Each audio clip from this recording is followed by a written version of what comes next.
A quick note from the On the Table with Ashley team. This is part 2 of our conversation with Kane Hodder. In this episode, Ashley and Kane jump right in with more questions. So for more background on Kane and today's conversation, make sure you go and listen to part 1 first. As always, if you have ideas or feedback on our episodes, feel free to email us at reachoutanytime@amaton.com or DM us on Instagram at Amaton. You'll find both these links in the show notes. Enjoy part 2 of our conversation with Kane Hodder.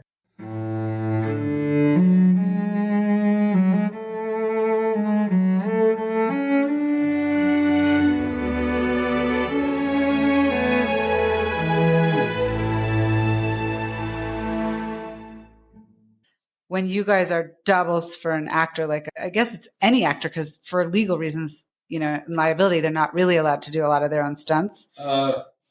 It's not really liability. If you're a big enough name, you don't let that factor into it. Okay. But it's more the inability to do some of that stuff that they don't really have the skills. And then sometimes, or a lot of time, they take credit for them. All the time. Which seems silly to me, but I guess is just par for the course. But the cool ones are happy to give the credit. Yeah. Like Brad Pitt is happy to give the credit to all the stunt guys. Yeah. And he's really good at physical stuff. So. Yeah. And, Tom Cruise kind of tries to make everybody think he does everything. I think he does a lot now, but, back in the day, he had a double every movie. Yeah.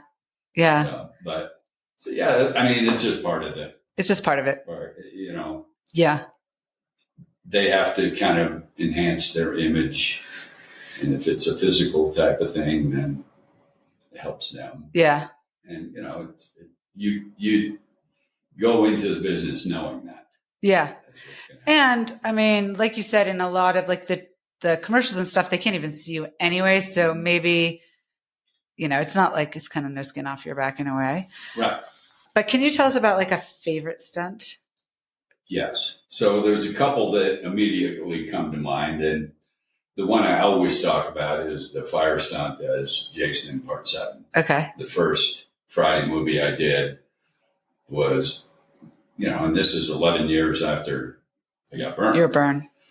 So I was on fire so long and there was so much fire that it looks scary as hell. And I think we mentioned this before. We showed the ignition on camera, whereas normally in the editing process, a safety person will light the stunt person on fire. Okay. And they'll just edit that out. Okay. They're rolling. Yeah. The guy lights them. Yeah. But we wanted to see the ignition on camera because she has powers. So she made the furnace open and made fire blast out. So it was a propane cannon, which blasts a huge ball of fire, and it ignited me. And then, so all of that was on camera, and it just looks so scary. And I was on fire so long that most stunt people that saw it at the beginning were like, "Is everything takes, okay?" Right? Oh, Well, they thought I was on fire for 40 seconds. So that's certainly my favorite fire stunt, and one of my favorite ones because it was just so unheard of at the time. That's awesome. So one of the other things I wanted to talk about was that I learned from the book is that horror movies don't get as big of budgets as other movies. Is that because they don't make as much in the box office, or? I guess I've always thought it was kind of unfair that people kind of look down their nose at horror sometimes. Yeah. It's only a horror movie. Right. Just like people that we won't mention think that playing a character like Jason is not acting. Right. Because you don't say anything. Right. It makes it much harder. Right. Actually, but actors that do dialogue think, not really acting. It's more of a stunt thing. Right. Not true, but maybe it's because they typically don't have big names. Okay. Movies. Oh, because a lot of the money goes to the actors, like the big name actors. Tremendous amount. Okay. If you have a big name in a movie, you're going to have another $5 million in the budget. Right. Right. But, then you do something like Seven, and I don't even know what the budget was on that. Yeah. On the movie Seven. Right.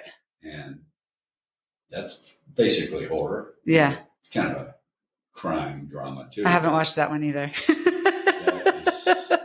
love that movie. I know. And I actually have it like on my, list, but I haven't gotten around to getting myself to watch it. Take a look because you'll love it.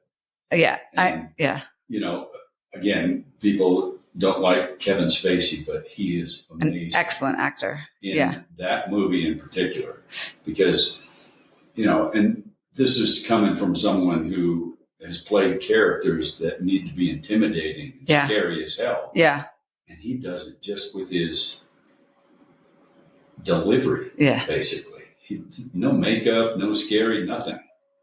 But, you write a lot in the book about the extensive makeup and prosthetics that you had to wear for several of the characters that you play. And some of it was dangerous. Like there's one where you're in water and there's something about the costume that made it really unsafe. And then something with the eyes, like you couldn't see and you like got to drill like a little hole or something. But it just felt like there should have been more budget for like safety. And I mean, maybe you always felt safe, but it just felt like when you're writing about the other films that you do, they would get a bigger budget for those things. Yeah, but if you feel like you don't have the budget, then it's kind of your fault as a stunt coordinator. Okay. Because part of your job before you're even hired is you submit a budget. Okay. Based on all the stunts that are going to be done, how long you think it'll take, how much extra you're going to have to pay in stunt adjustments, which is all kind of a guess. Right. And you have to submit that budget. This is what all the stunts are going to cost. And you don't want to go over budget because that gives you a bad name. Right. But you want to use every dollar that they've accepted, and they have to accept it. So once they accept your budget and you're hired, then nobody can complain. As long as you stay within your budget, it's up to you how the money is spent. But like, let's take that water scene, for example. You didn't know until you got actually in the water, right? Yeah. How hard it would be. And was it the mask? I can't remember. It was the whole, it's been more than once too. Okay. That I've had to do this. Most of when you wear a full body makeup, it's foam latex. Okay. And that's porous. Okay. So you get in water for any length of time, it starts absorbing and it gets incredibly heavy. It starts hanging weird. So you don't want to stay underwater too much. So like for the underwater scenes at the beginning of Friday Part 7, they built a different kind of bodysuit for me that was a slip latex, they call it. So it's not porous. Okay. So it's still buoyant. That's why I had to be cabled by my ankle to the bottom of the diving pool for hours at a time, underwater for hours, and with breathing apparatus that I would have to give away. So it's because of the limited vision and breathing you already have. Right. And now you go underwater. Yeah. So, and in that beginning of Part 7, again, because I had a regulator and a safety diver right next to me, just off camera, just in case I could tell them I need to breathe, because I was holding my breath for, a minute and a half at a time for takes. Yeah. And the problem was that I couldn't put the regulator in with the dentures. That's what you wrote about in the book. So you had to it was so laborious. So I had to hold my breath. Put them back in. Take the dentures would be out because I had this. I take one breath, give it away, put the dentures in, top and bottom. Yeah. Then get into position, do the scene. Then when I heard cut, I'd have to take them out again and wait for the regulator. So it just made it way more difficult. I would probably somehow figure out a way these days to make it not as tricky. Maybe there's technology advancements or something that would help with that.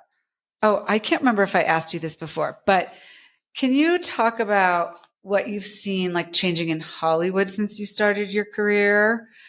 I mean, as a lay person, like I just see what I read and people talk about changes, but have you felt or seen like some big changes in the time of your career or not really? In stunts, I have.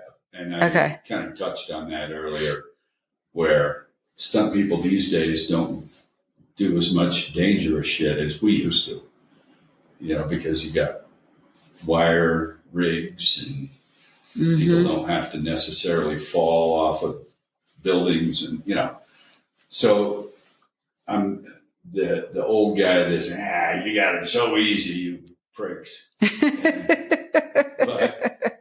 that I have noticed is different because, like I said, I talk to stunt people all the time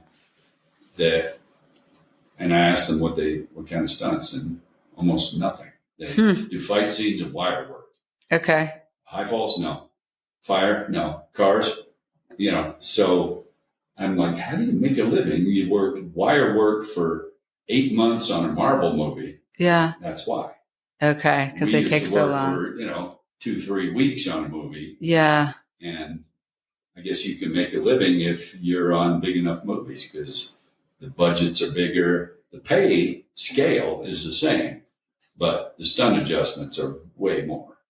And I guess they can do a lot more with, I don't know if it's AI yet, but with CGI. Yeah, CGI. Yeah. Okay. Yeah. Yeah, they can always enhance something that make it look more dangerous than it was. Yeah. Where we used to do it. Yeah. Dangerously. Right. So. Can you talk about, and I don't know if you're still involved with the organization Scares That Care and your work with burn camps. So I know like you talked about and you told us about this moment when you were in the burn unit and this guy came in and you saw that he had been burned. And it was like this moment where you're like, I can have a good life. Right. And I think a lot of it is like that giving back. But can you tell us like what you're doing there? Just based on that one experience, I realized how huge it is when you can, and I never even talked to him. Yeah. But when you can talk to somebody, especially when you're currently going through the treatment, you talk to all your doctors and nurses and ask what to expect. They don't know. Because they haven't been burned. They know, but they don't know. Yeah. You don't know how it feels. Right. And how terrible it is to go through. So even if you're suffering in your hospital bed and you're talking to somebody that you can see their scars, you'll talk to them as long as they'll stay there because you'll ask a million questions. How is it going to be once I get healed? How is my life going to be getting stared at? So it's so incredibly valuable that's why I said, I got to pay back to somebody. Yeah. This guy helped me and didn't even know it. Yeah. And if I can help anyone. Yeah. And it's not just the burns. Somehow, I always have a good connection with people like we talked about with physical disabilities and even, mental situations and stuff. Somehow I've had such good luck making a connection with someone that's typically never even has spoken to anybody. Yeah. Like when somebody's severely autistic and nonverbal and stuff. Yeah.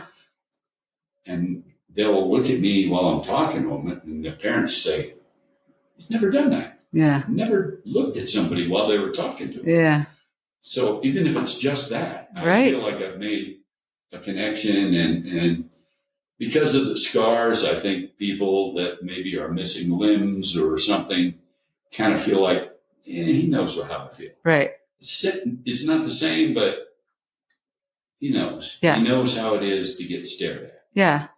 So it's the best part of this job that I have is when I can make a connection with somebody and especially when there's, and Cameo is so helpful now because of, the app Cameo. What's that? I wish I had thought of it. It's got to be billions and billions of dollars.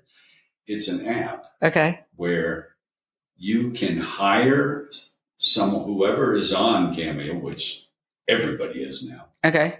You can hire them to do a personal video to you or to someone. It's mostly birthdays and stuff so it's like your favorite singer or like that kind of thing? Actors, I mean, big time people too. Okay. Do it. And the app is so well designed that, I get an alert on my phone that someone wants a cameo. I look at it and read what they want to say. I hit record. I do it, make it fun sometimes or serious if it needs to be, and then hit upload. That's it. And, I'm, I think, one of the lower paid cameo people, but I get 100 per cameo, and, I've done over 1,200 of them now. Wow. Okay. But what a great idea if you're a fan of somebody, and even if it costs $500, you get a message to you, video message from someone you enjoy talking straight to you, and saying what you want to say. Yeah. So the point is that sometimes I'll get contacted kind of through Cameo, but other ways too, by, for some reason, kids that are going through cancer treatment. And sometimes it's really bad. Yeah. Like I had a buddy that I did a FaceTime thing with him. He's like 14, I think, going through terrible cancer treatment. Didn't look good. I talked to him on Saturday afternoon, and he died Monday morning.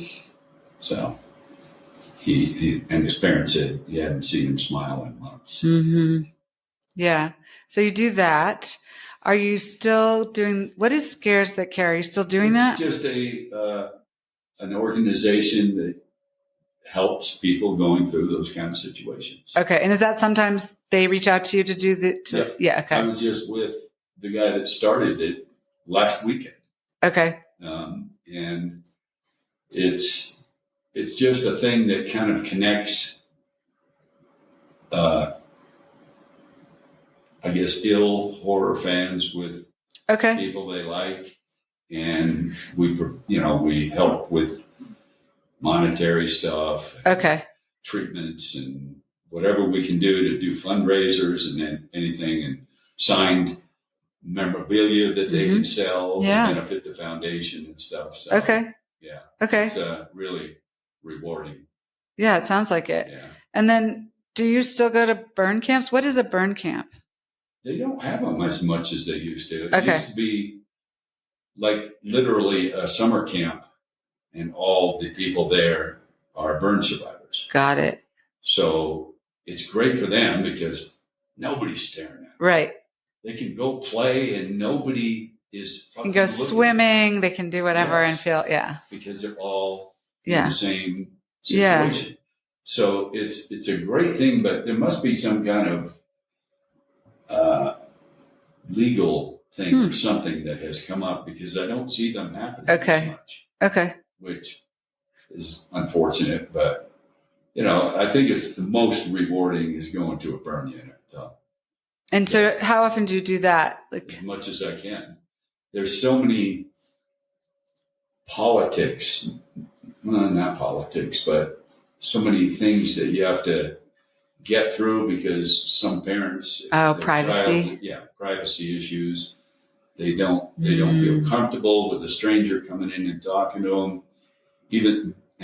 It's often because it's just ignorance. They have no idea how much it helps.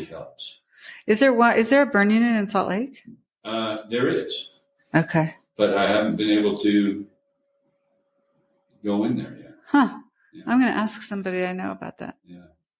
Because that would be easier for you because it's it's local. I mean, I would do it almost every city I visit for conventions if I knew ahead of time. Yeah. But it just seems to be so much red tape now. Huh. And I wish it wasn't that way because it just can change someone's life. Yeah, absolutely. Literally. You know? No, totally. Yeah. Think, That's you crazy. did it, so why can't I do it? Yeah. You know? I'm going to, at least for Salt Lake, I'm going to see if we can figure that out. This is just a question I'm curious about. How did you and Susan meet? That was interesting. It's a mutual friend. Okay. In LA? Yep. She was working on films at the time. Susan was? Yeah. Oh, I didn't know that. She was a set decorator. Okay. On films. And she had worked with a girl and become friends with her. And I knew her. Okay. On different movies. Yeah. And her name is Robin, and she goes, Susan, I know this guy. You should meet him. And I'm 6 years older than Susan, so I think there might have been a little hesitation. You know, I mean, 6 years is not nothing. Yeah. But it's not huge either. Right. So, yeah, we just met and kind of hit it off immediately and started dating. On the set? Did you meet on a set? No, just okay. At her place, at her apartment. Okay. Yeah. We worked together, and then we found out we lived in the same complex. That's crazy. And then Susan went to visit her, and Robin called and said, come over. So on a landline, I think. Right. But this is 1985, and this is where I was not working as much as I wanted to yet. Yeah, you did mention that, yeah. And I was on unemployment and just trying to struggle through, waiting for the next job. And that's when we met. Yeah. I was driving a police car. I had an old van that I finally had to get rid of. Okay. And I went to San Pedro, and they had an auction where they were auctioning old undercover police cars. Huh. And they were in good shape. Yeah. Because they were maintained by the police department. And it was a Dodge St. Regis. Okay. Which I don't even think exists anymore. And it totally looked like a narc car. But I got it for a few $100, and it was a good, reliable car. Yeah. So that's what I was driving. Okay. When we met on unemployment. What the fuck did she see in me, really? I mean, she didn't know if I was ever going to be successful. Yeah. But then at the same time, you're like, when it does happen, you know she wasn't with me for the money. Right. For sure. Right. So you can never have those doubts. Right. She was with me because we loved each other. Yeah. And, I've always admired that, I don't know, maybe she saw potential or didn't really care that much. She just liked being together and stuff. But speaking of that cop car, that's an interesting story too, because I think I talked about maybe moving in with a buddy of mine. Yeah. In the book you did. Yes. I don't know if we talked about it, but you definitely talked about it in the book. I guess we did. But yeah. He was on Days of Our Lives. Yeah, he got pretty famous. Huge. Yeah. I don't know him, but that doesn't mean anything. That was a big series. And we both had studio apartments next to each other. Yeah. And he said one day, why don't we rent a house? Probably cost us less, and we'll have more space. I was like, cost less? Well, I like that. More space? I don't give a fuck. Yeah. But so we rented a house, and I talked about it in the book that he's playing a gay character. Okay. On a major primetime TV series. And this is 81. Okay. So it's early. 82. Yeah. And that, gay characters weren't very prevalent. At the time. And he's living with a man. He had a girlfriend, but she wanted to have her own place. Yeah. And we happened to get a house in a gay area. Okay. Of Los Angeles. So I didn't care at all. Yeah. And he didn't either. But a lot of people are like, what's going on there? Lives with a man in the gay part of LA, and he plays a gay character. But then we lived in that house for a couple of years, and then I started working more. And he got even more famous. Yeah. So he said, why don't we get a better house? So we found a place up on Mulholland in I've heard Hollywood of it. Hills. Yeah. And we had nice 2-bedroom little house, kind of a bungalow, kind of in the trees and stuff. Bigger than a bungalow, but our landlord lived below us in a studio apartment. Okay. So she owned the whole house. She lived in the studio and rented it out. So she basically lived for free. Yeah. And we lived there for 2 years. And at one point, I used to have to park my police car up on Mulholland because the driveway was very steep and it was only enough for 2 cars. But one day I went to my car and I had a note on the windshield. And it says, if you're ever interested in selling this car, please call me. Really? His name was Robert.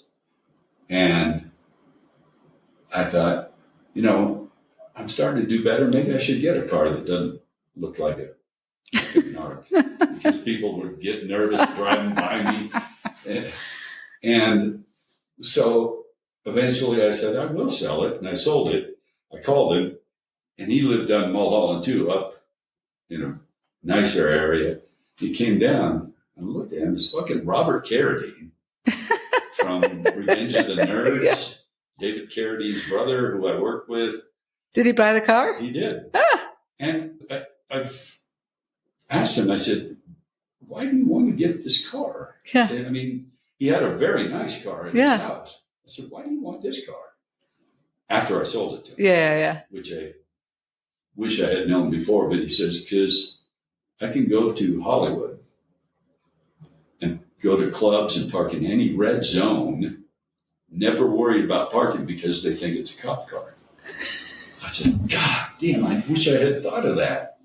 But he used it for years, going places where he could park anywhere. That's hilarious. Red zones, hospital zones. Yeah. It didn't matter because everybody thought, well, nobody would be that stupid. That's hilarious. He's still a cop. Yeah. So, but yeah. All right. Well, that's a good story. And then how long were you guys dating before you were married? 6 years. A long time, actually. Yeah. And then you had your first son. How long after that? 3 years after that. Okay. Yeah.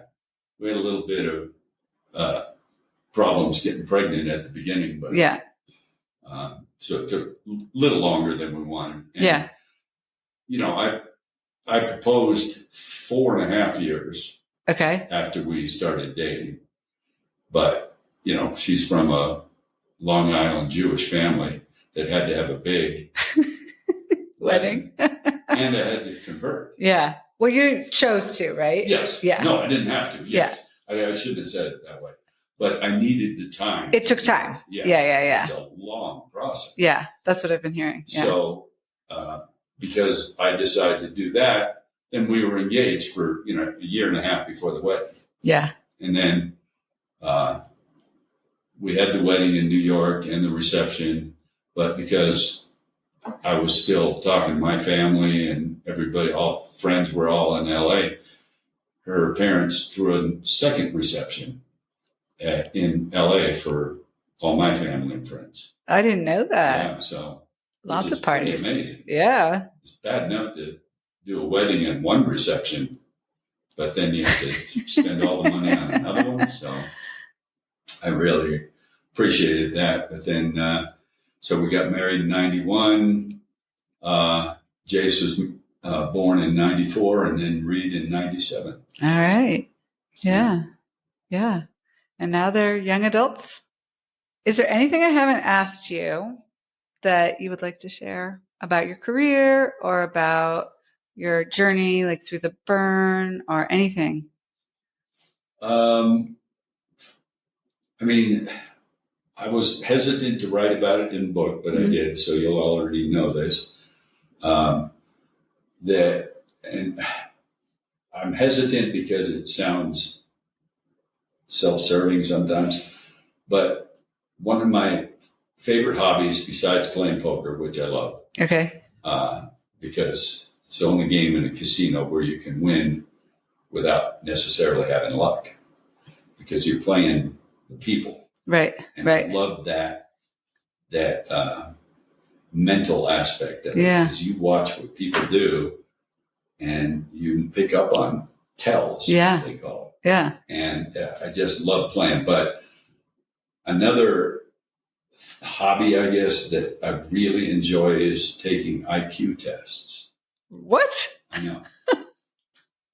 And I qualified for Mensa. You did say that in the book. Yeah. But I just love that kind of testing.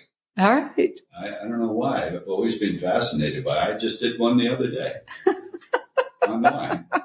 Because IQ tests are not very easy. Right. You have to think kind of abstractly sometimes. But Yeah. So that's another hobby, but I don't talk about it much because people know I think he's a fucking smart guy or something, but it's true. I don't think I've ever heard that be anybody's hobby before. Yeah. And that's why I love working with a guy named Bill Moseley. Okay. An actor. I've done, I think, 18 films with him. Okay. And I brag about him all the time because he won't. He went to Yale. Yeah. And he's an actor. Yeah.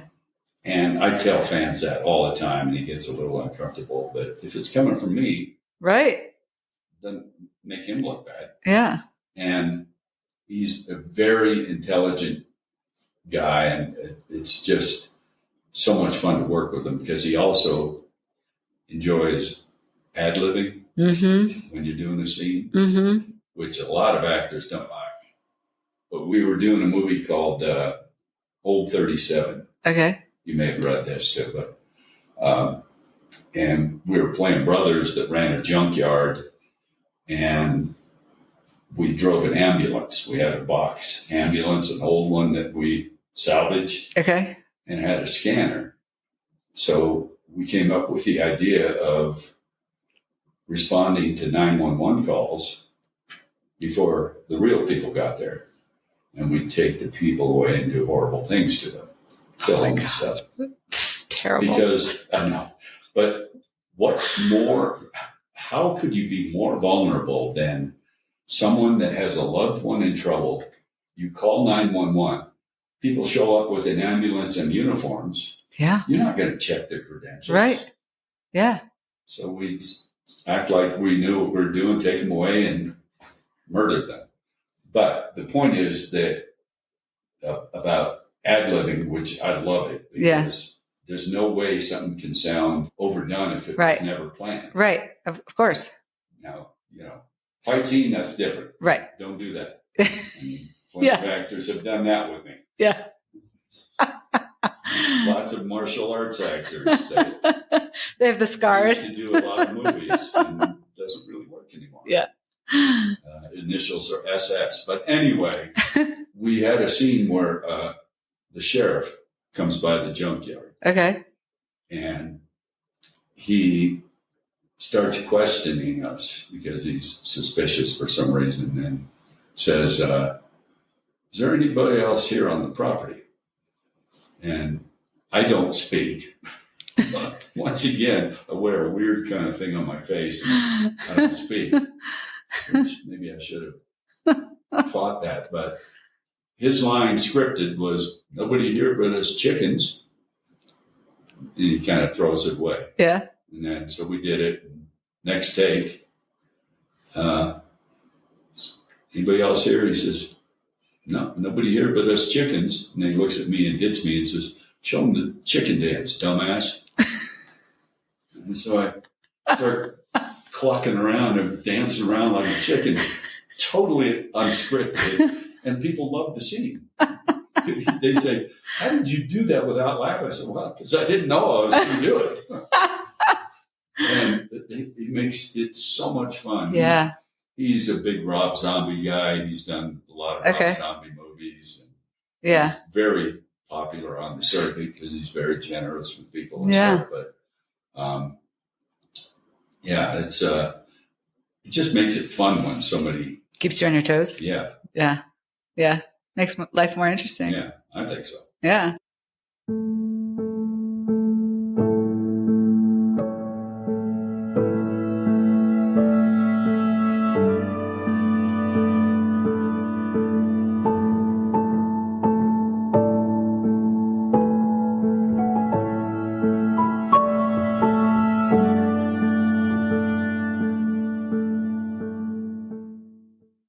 every episode I have 5 questions I ask every guest.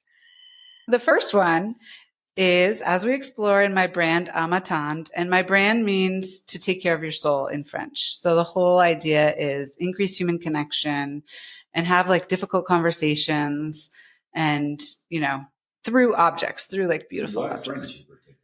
I spent a year in France in college, and even before I spent a year there, I always loved the French language. It's maybe like you with the stunt thing. You were like, this is what I want to do. Mm-hmm. When I heard the French language, I was like, I want to go live there. It's just to me, it's such a beautiful language. Yeah. And then when I lived there, I found people there like really know how to live. Like they don't work as much as we do. I'm not saying they don't work hard, and Right. they certainly do. And there are people I think who have sort of adopted the American ethos of work, but they just know how to like take time for themselves, and they sit and have a meal with family or friends, and they like really take the time and enjoy, and they're just not like in a rush as much as I guess the way I would say it.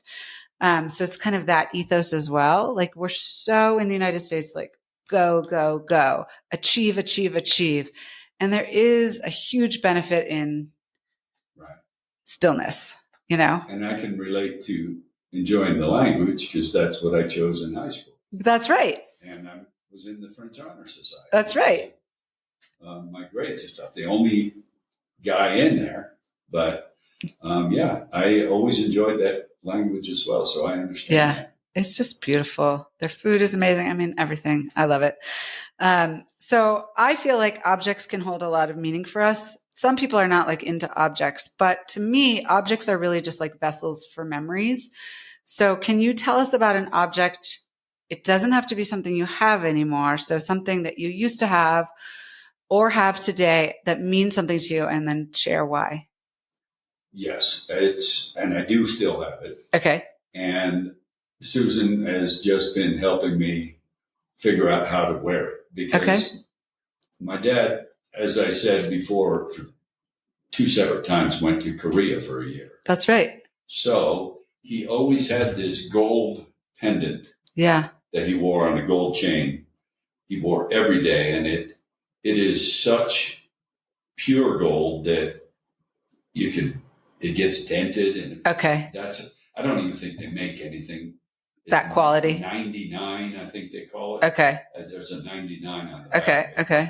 And it's I got to have somebody translate what it says. But it has it's like a Buddhist design, and it's, a disc that I would like to wear. Yeah. But I don't wear jewelry. I don't even wear a wedding ring.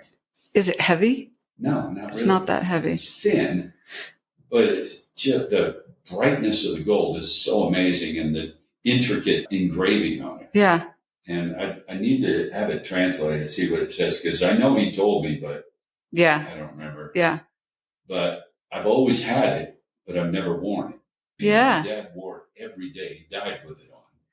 Well, that's wonderful. I can't wait to see you wearing it. Which is, that's kind of morbid, isn't it? No, it's not. No. It's just, it is your father. Like it reminds you of him, and it's, He wore it. This was my father's watch. Oh, wow. It's an old, 1930s watch, and it's not, I don't know, I can show it here. It's not worth much. I had it completely redone. It cost me probably more to redo it than it's worth. But every time I wear it, I think of my dad. So it's the same thing. Right. It's awesome. Oh, yeah. Yeah. And I do, at conventions, I wear a necklace with a hockey mask, a gold hockey mask on it, just because it was made for me by, do you remember the show Hardcore Pawn? Of course. Yeah. The Detroit Pawn Shop? Yeah. There's an episode about it. You can find it. I will find it. Because they're friends of mine. I went in there and saying, hey, can you,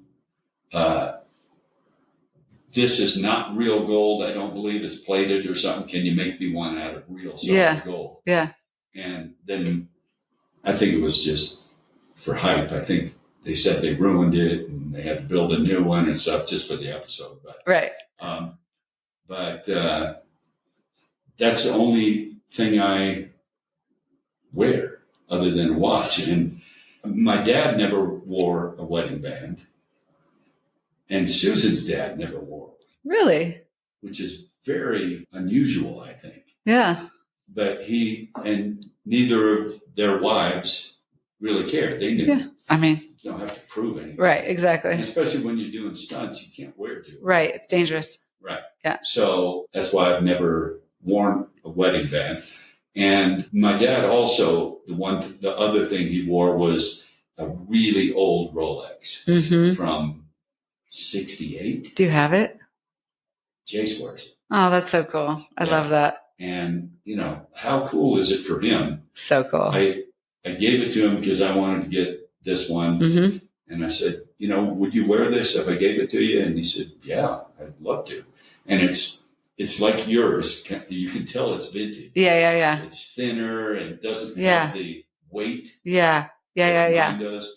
And it's so classic. And my dad, again, wore it all through the islands and everything. And I wore it for many years. Yeah. And then when I decided to get this, gave it to Jason. How cool is it for him when people ask, oh, that's a cool older watch. Yeah. Yeah, my dad wore it for years and my grandfather. It's so cool. Oh, so cool. Yeah, so those are the meaningful things that I still hold on to. A lot of stuff I ended up getting rid of, which I wish I still had, like stuff when I was a kid and stuff. It's hard to hold on to everything. I know, especially when you move out to a tiny island. Yeah. You can't bring that much. Exactly. So we sold all my comic books and my G.I. Joe. Yeah. It would be cool to have them. But you do have the memories of them. I do. Yeah. Okay. Can you share a favorite tradition? It could be something you did when you were little, something you do with Susan and the boys, anything at all. It's still ongoing. Okay. We, for 25 years, I think, or more, have gone to Aruba for Christmas. The whole family. And not my family. Yeah, you should clarify. This is a big group. Like, how big is the group? Yes. So we got Susan and I and our two boys, Rose and Seth and their three boys, two other families that are mostly Rose's kids grew up with, and Rose and Susan's brother and their two kids. Mm-hmm. And it used to be their parents also. Yeah. So that's a huge group. And we have a timeshare, or a few of them, and we've gone there for Christmas. And because, it was a little bit disappointing for my mom at the beginning that we were away for Christmas because she still celebrated Christmas, whereas we didn't. But she understood. So she was never bothered about it or anything. And she died, shortly after we started the tradition anyway. But that is the biggest. Nobody ever plans anything else. Yeah. It shifts around a little bit depending on what day of the week Christmas Day is. Okay. But we always spend Christmas Day. Yeah. It's very cool. Yeah. And I love that. We have a lot of fun memories and pictures. Yeah. Because we go to the same place. Yeah. And sit in the same chairs. Lazy River. Is there? Yes, I think I've heard about the Lazy River. And that's when I've really started experiencing people staring at me. But really? I got used to it. Yeah. Because if I have my shirt off, it's obvious. Intimidating. Yeah.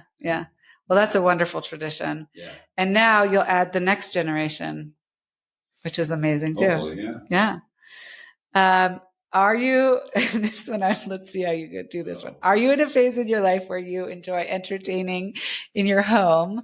Why or why not? And I will just say, I have been to your home on New Year's Eve. You guys did like a dessert, and after we played pickleball, and it was really fun. So I know Susan loves to do it, but I don't know how you feel about it. That's exactly the case. She loves it. And because she loves it, I enjoy it. Okay. But I would never initiate it. Yeah. I would never initiate it. I would never, if I was there by myself, I wouldn't. Yeah. I've always, even Jay still to this day kind of makes fun of me I've always been a loner. Yeah. I never minded living alone. I never minded, I guess because of growing up on the island, there's hardly any people there. So you get used to doing things by yourself. Yeah. And it never bothered me. So I would say I do it. I love doing it if it's done for me. Yeah. And Susan is great at entertaining. Yeah. All right. I'll take that. Take that. Okay. Do you have one or two top resources? They could be books or websites or podcasts that you could recommend to listeners. It could be related to your career, to, like anything related to burns. Also, you could reshare your podcast and, any of that's in your book and where people can find it. Yeah. So obviously I'm very proud of both books, Unmasked and Kill. I know. People are like, really? Is that the name of the book you want to put about your life? Well, you're tied to the horror industry makes it very clear. I mean, come on, it's fine. So, but I do get a little bit of flack about it. Really? Yeah. Huh. I have a T-shirt that I can't wear anymore because people give me shit about it all the time. It's, how you have give peace a chance. Yeah. I have one that somebody made for me that says give violence a chance. Would not go over well with some people if they had something violent happen in their life. Yeah, no. So I can't wear it. The main part of the question. Like any of your favorite resources. Yeah, the books, yes. Yeah. So Unmasked, Kill. The documentary is called To Hell and Back. And to get the books, you go to darkink.com. Right. Okay. And you can get the first book, which was 10 years ago, and then Kill, which is everything since that book came out, all the fun career stuff. Yeah. Because, and then, the stories of the two people that wouldn't talk in the first book. Right. About that happened on the day of the burn. And, our podcast, Casualty Friday, wouldn't happen if it wasn't for Tiffany and our producer. It's sort of like Susan in Entertaining. They tell you when to show up and you show up. I do my job and get out of there. But do you have any either like favorite books? Again, they don't have to be about horror or anything, like just any like favorite books or favorite podcasts that are not yours that you love? I do love listening to Danielle Harris and Scout Taylor Compton. They have a podcast. And of course, I'm not going to think of the name of it. It's okay. We can find it and put it in the show notes. Friends and we work together a lot, and they're very funny together. Okay. So it's a great podcast. And I don't read a lot of books anymore. I love watching documentary stuff. Okay. Do you have a favorite documentary? One that I recently watched, which was incredibly fascinating, was Naiad. Okay. About Diana Naiad. Okay. Who swam from. Oh, I actually read the book that she wrote. Yeah. And they just made it a movie? Yes. Exactly. Yeah. Yes. Okay. And I don't remember the name of the book, but I'll put that in the show notes too. It was good. It was just, you had no idea how difficult that was. Yeah. To swim for 36 hours straight. And there's like sharks and aside from and then you could die from the thermal, like from getting too cold or hypothermia or all of the different things. Yeah. And then something I just watched on Netflix, I think it was a show called Sprint. Okay. Haven't heard of it. It's about world-class sprinters. Oh. And I don't know why, but I've always been fascinated by sprinters because you train for years. For seconds. For a 10-second race. Yeah. One time. Yeah. It's not like you're going to the Olympics and you have several events like Eric Heiden, who replaced my knee. He had several different distances that he could win medals. Right. But you're a sprinter. You may only run one race or maybe two, the 100 and 200. But it's fascinating to me to watch slow motion, their efficiency in running. It's like a machine. Yeah. And you see somebody like Usain Bolt never got a good start and would always overtake halfway through the race every single time. And so I really enjoy watching detailed athletic documentaries. Okay. I guess you'd call them, but, Sprint. Sounds interesting. yeah. Okay. Yeah. Last question. What do you do for yourself? Do you have a practice or a focus, a habit or a daily routine that contributes to your success or your well-being other than driving without a seatbelt? Or riding my bike without a helmet. Or riding your bike without a helmet. At 40 miles an hour. Neither of which I condone. Let's be clear. No, but it's so much fun. Okay. When I'm going down the hill over by between the beach house and the stop sign by our part of the neighborhood, I'm going 40 miles an hour, coming around a left turn, which I can't see the oncoming traffic yet, and I'll squeeze into that lane a little bit to cut the distance Please off. don't do this at home. Or do it if you want to have fun. It's fine. Because of I guess I have to call it PTSD and OCD things. I have a lot of habits that I do, but that's just for my own peace of mind. It doesn't contribute to success or anything. But I am very, very dedicated to working out because I see these actors at conventions and stuff all the time where they're there for 4 days and I never see them in the gym. Almost never. Yeah. And I'm like, just because you're out of town working doesn't mean you can't work out. I still work out at least every other day. Not 3 days a week, not Monday, Wednesday, Friday. Yeah. Every other day, no matter what the day of the week is. And I think that has helped some of the physical stuff that I've had, like a heart attack. I mean, it's kind of frustrating. I've always had a good diet and always exercise and still have a heart attack. Genetics. Yeah. But I'm very, very serious. Even every time I do a convention, I investigate the hotel to see if the gym is adequate. And many times it's not. So I say I need to move somewhere else. Okay. So I'm really obsessive about working out. I like to try to keep my mind occupied too. That's why I like the IQ test. I like puzzles. And, when Susan and I were on the plane going to London, right when I had the seizure, I was doing Sudoku. Okay. She goes, "Don't do it anymore." I said, "I've done that."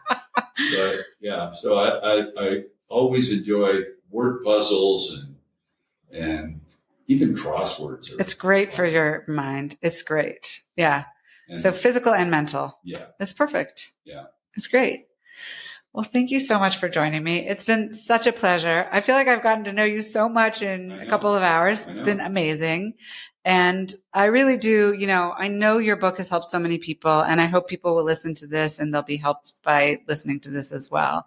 And we will put in the show notes, like where people can reach you and where they can get your book. So thank you, Kane. I appreciate your professionalism. Not many people that I've ever done interviews with, let alone podcasts, because we do interviews all the time. Yeah.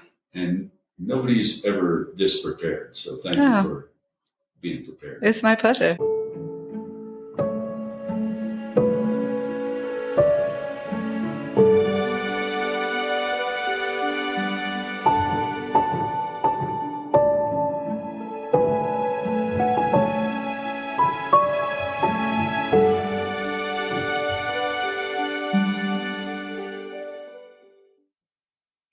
Thanks for listening to an episode of On the Table with Ashley.